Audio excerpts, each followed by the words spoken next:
M Nisar സാഹിത്യ പുരസ്കാരം സമ്മാനിച്ചു. പടിഞ്ഞാറക്കല്ലട EMS ഗ്രന്ഥശാല, വായനശാല, എം നിസാർ പഠനകേന്ദ്രം എന്നിവ സംയുക്തമായാണ് പുരസ്കാരം സമ്മാനിച്ചത്. പടിഞ്ഞാറേക്കല്ലട, വലിയപാടം പടിഞ്ഞാറ്, EMS ഗ്രന്ഥശാല, വായനശാല ആൻഡ് എം നിസാർ പഠനകേന്ദ്രം എന്നിവയുടെ സംയുക്ത ആഭിമുഖ്യത്തിലാണ് എം നിസാർ സാഹിത്യ പുരസ്കാരം സമ്മാനിച്ചത്. ഇതിന്റെ ഭാഗമായി കവിയരങ്ങ, കലാപരിപാടികൾ എന്നിവയും സംഘടിപ്പിച്ചു. സാഹിത്യകാരി ഗിരിജ പ്രദീപിനാണ് എം നിസാർ സാഹിത്യ പുരസ്കാരം സമ്മാനിച്ചത്. കവിയും ഗാനരചയിതാവുമായ വയലാർ ശരത്ചന്ദ്രവർമ്മ മുഖ്യാതിഥിയായിരുന്നു. സമ്മേളനം കോവൂർ കുഞ്ഞുമോൻ MLA ഉദ്ഘാടനം ചെയ്തു.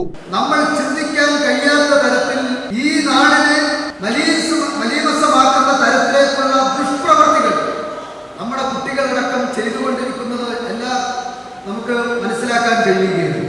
അത് നമ്മുടെ നാട്ടിൽ വലിയ വിപത്തായി മാറുന്നു. രാസലഹരി ഉപയോഗിക്കുന്നു. അങ്ങനെ ആനന്ദിക്കുകയാണ് നമ്മുടെ കുട്ടികളെല്ലാം. 16 വയസ്സ് മുതൽ മുകളിലോട്ടുള്ളവർ, അതിന് താഴെയുള്ള കുട്ടികൾ റിപ്പോർട്ടുകൾ പരിശോധിക്കുമ്പോൾ, കണക്കുകൾ പരിശോധിക്കുമ്പോൾ 7-8 വയസ്സുള്ള കുട്ടികൾ പോലും ഇതിന് അടിമപ്പെട്ടു പോകുകയാണ്. കേരി സ്വാഗതം പറഞ്ഞു. ജില്ലാ panchayat president doctor PK Gopan മുഖ്യ പ്രഭാഷണം നിർവഹിച്ചു. എഴുത്തുകാരൻ SR ലാൽ പുസ്തക അവലോകനം നിർവഹിച്ചു. ജില്ലാ library council president KB Muralikrishnan ഹരിത ഗ്രന്ഥശാല പ്രഖ്യാപനം നടത്തി. Doctor C Unnikrishnan, Y Shajahan, Ushalayam Sivarajan, KS Veena, Shaji Dennis, K Sudheesh തുടങ്ങിയവർ പങ്കെടുത്തു. News bureau, Sasthamkotta.